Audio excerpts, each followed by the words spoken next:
see your names together again tonight because they just rhyme too well. You all have done amazing things in Austin, and I want to give you the opportunity to tell us more about what you've done that really has helped define Austin as Austin is today. So if you don't mind, Hugh, start with you. Well, first and foremost, I will echo what Danielle said. Thank you for coming out tonight. It's a great honor to be invited to speak in Albuquerque, and really appreciate you spending some of your evening with us. I hope we can offer something of value. So I am the director of the South by Southwest Interactive Festival. I've been doing this for much too long. I started at South by Southwest in 1989 and have quit several times, but I always keep coming back for one reason or another. South by Southwest started as a music event in 1987. In 1994, we added what was then a film and multimedia event. The next year, we split those out into two different events. And multimedia, the name eventually changed to interactive. Interactive has now been around for 20 years. The first 10 years, we had really no idea what we were doing. We have a little bit better idea of what we're doing now, and that's a good thing. Give us a few more decades, and we may really get it down in terms of what we're doing. But the event has been lucky enough to grow a lot in the last 10 years. If you've ever been to South by Southwest, you know that it is kind of a living, breathing manifestation of the internet, meaning there's thousands of things to go on, thousands and thousands of things that are going on. We have hundreds and hundreds of panels and presentations. We have a trade show, we have a gaming expo, we have tons and tons of networking events. There's always something else to do. Sometimes that's a feature, sometimes that's a flaw. It is, as with all events, it's a great place to make connections that can help people take their careers to the next level. And I say all events because that's what we're doing here tonight. We're making one-on-one connections that can help take your career to the next level. In about 1993, I started the first web development company in Austin. And I don't like to claim the first in the nation because I don't know how to exhaust the truth of that. But it was very, very early days, and South by Southwest was one of my first clients. They were innovative enough at the time to listen to me. I was fresh out of college. Knock, knock, knock. Will you please let me build a website for South by Southwest? And I think our response is, what is a website? Right. I'm here in my capacity as the managing director of the Capital Factory, which is an incubator, accelerator, co-working space, and investment fund all wrapped up into one. And over the 20 years, I've seen a lot of growth and change in Austin. Quite frankly, I moved there as a broke college student when the real estate crisis was at an all-time low. You couldn't give away a building in downtown Austin. I've seen it come through revitalization of that phase. I've seen us go through a period in time where we were launching just smaller businesses like Whole Foods, seen them go through IPOs and create other successes. And here we are 20 years later, we're one of the fastest growing cities and having a lot of success. So with that, I hope to share some of the things that I've seen over time, and just appreciate you guys and really respect that you guys coming together as a community to have this conversation and see what you can do to stimulate the future of Albuquerque. Drew, you're you have a very different story than Hugh and Mellie in terms of what you've done in Austin. So I think that it's a nice rounding out of an ecosystem isn't just one thing. It involves many things, and I'd really love to hear about some of the things you were going through at the same time that Hugh and Mellie are building this IT sort of interactive cultural thing that we do think of as Austin, but you were involved in some very different things. Yeah, Mellie may like following Hugh. I don't like following Hugh or Mellie. He's the least impressive and least good-looking person on the stage here. I'll just say that I haven't created any companies. I haven't run any school districts. I haven't run or been elected to anything. I've been in this space between education and business and community development. I've been at the Austin Chamber for 9 years. I've lived in Austin for about 20 years and have been involved in political and economic development things over that period of time. And you know, I'm a big skeptic, and I'm very pessimistic about how this country is going to compete in the future. I'll say that the reason I've been interested for the last decade in Austin is I think that as globalization happens, there are only going to be a handful of communities that are going to be competitive and will thrive. And people will come there and it will create huge problems. But it's up to the community leadership to make very deliberate decisions to make sure that people have and can thrive in what will be a tougher and tougher environment.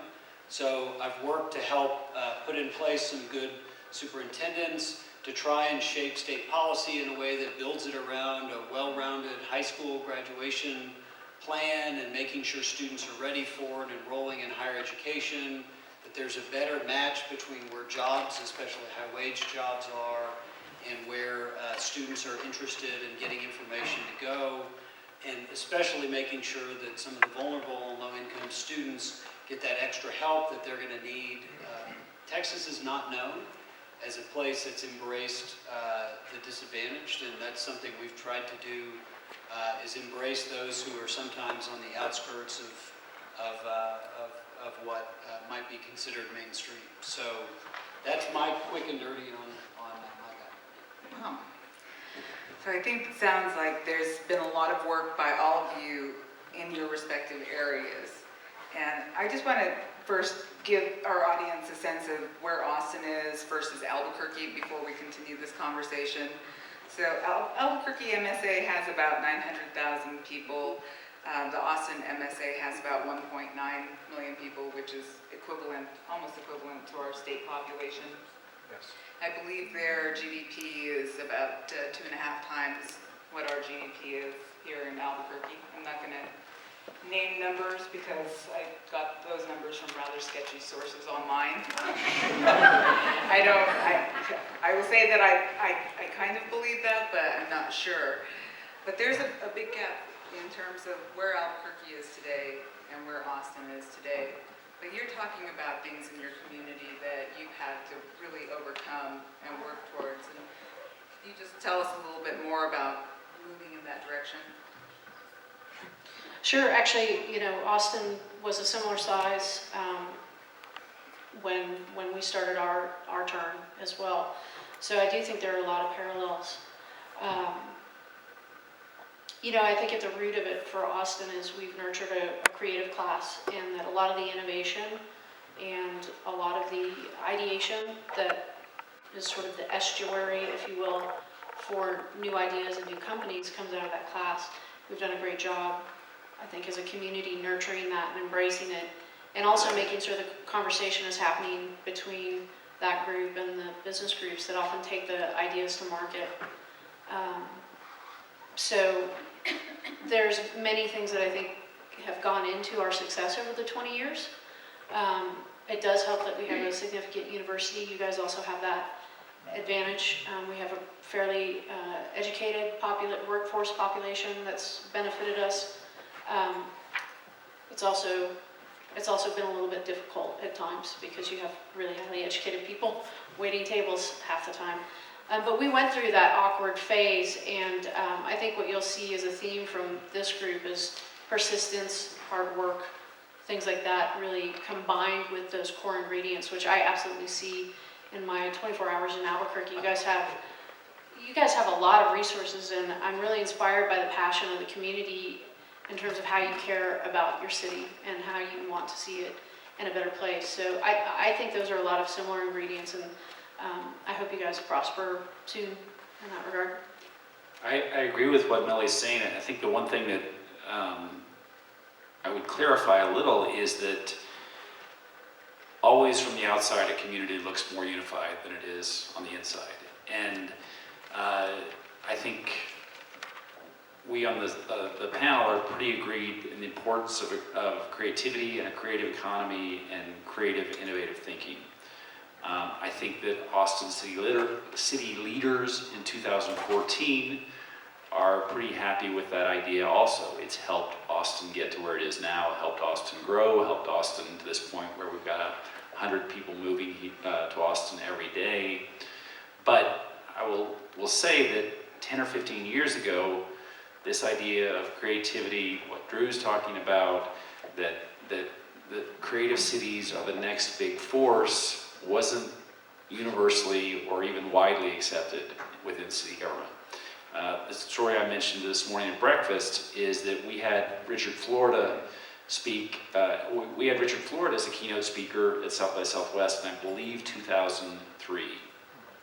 If you've ever read his book, Rise of the Creative Class, Austin was very much the poster child for that book. It talked about how Austin had these strong music scene, strong art scene, how it was going to be the city of the future.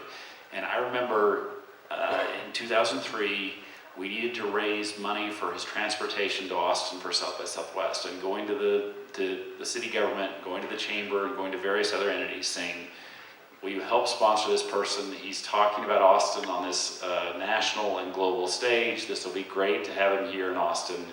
And that idea, that quest for travel money largely fell on deaf ears. We were able to get him sponsored and he came to Austin. But again, my point is that what we have in Austin now in 2014, where there is some degree of agreement in the importance of a creative economy, is I think relatively new. Public sphere helped us do a lot of things we couldn't have done if we were working with the government, fail a lot, and come back and try the next day and move us to the point we are now. Now, maybe that could have happened faster if we were working with the government, but I tend to think not. Would you agree with, it looks like you agree with Hugh. We'll let Drew go last again in answering this question. Yeah, I concur with you on that. I'm still laughing at the visual image I have in my head of the early days of South by Southwest in a tiny, tiny house. There's pros and cons, I think, to both approaches. I think that as a bootstrapper, being able to work outside the system, it's more cost effective. You're more free to try ideas. You're not risking large brands, entire organizations that have put their political and client capital at risk to help launch them, create a pressure that can be completely paralyzing to a startup. On the other hand, I've had a couple of startups where we've had big partners as early stage clients, and it gives you just enough capital and basis to employ the people you need to do the jobs, to have the opportunity to innovate and try new things. So I think it's probably, my opinion would be, it's more a matter of consciousness. Either choose that path and accept what comes with doing business with entities that have different requirements versus a truly organic bootstrap path. I think they're both viable, they just have different benefits. What Hugh said is really critical. I mean, we didn't have some of the, we had Dell, when you asked people from out of market what they knew about Austin, it was Longhorn, it was Dell, or a few people would throw in AMD, or some knew that IBM was there. But when we got some of these bigger names like Visa and GM, who's hiring up now to 2,000 people, one of the things that the big companies have said about Austin, like 3M or IBM, is they can get people to Austin and they can't get them out of Austin. Is that as you all get outposts to diversify and deepen your economy, folks are going to fall in love with people here if they were new to the place, and they're going to have kids here and they're not going to want to leave. And so getting those outposts is a really helpful way to diversify that workforce. But I want to thank you all for this evening, because you've been great. Thanks. I would like to just share, I think I mentioned earlier, and I'll try to be brief, but I, as an outsider coming in, I really am genuinely inspired by what I've seen in the various meetings that I've had, the way you guys are coming together as a community. I didn't know you were, I didn't know anybody else votes more than we do. But I love how engaged you are, and when I talked earlier about, speak to your strengths, that's a huge strength. You have engagement, and if you can stay on the same page and have that focus and intention, you can create momentum with that for your city. You have a beautiful city, wonderful people, tons of great resources, and I have no doubt you guys will find your sweet spot and step into the next level for Albuquerque. So thank you for having me. Thank you for giving me a forum to just pontificate. And thank you for sharing your Monday night with us. I would, or echoing what Mellie says, again, really appreciate the invitation to speak here. It's an honor to speak to you guys, and really inspiring to see some of the stuff you're doing here. My final words would be reiterating a lot of what I said earlier. Again, I love showing that video, and it shows how exciting South by Southwest is now. But the point to remember is that took 30 years to build. The first year was very, very, very small. So be committed to some kind of long-term plan here. Keep pushing, and you can build something of value. I think equally important to remember there is, it's neat that we've got 30,000 people coming to South by Southwest Interactive now. We're from Texas, we like everything to be bigger, yada, yada, yada. But again, what you're really trying to do with any kind of event is create a platform where people can make meaningful and important one-on-one connections. Often that can happen in a smaller group, such as we have tonight. So keep doing what you're doing, and I think you'll find success. I just want to say thank you for having me. Thank you, Danielle. Thank you, Albuquerque. I really appreciated the opportunity to be here.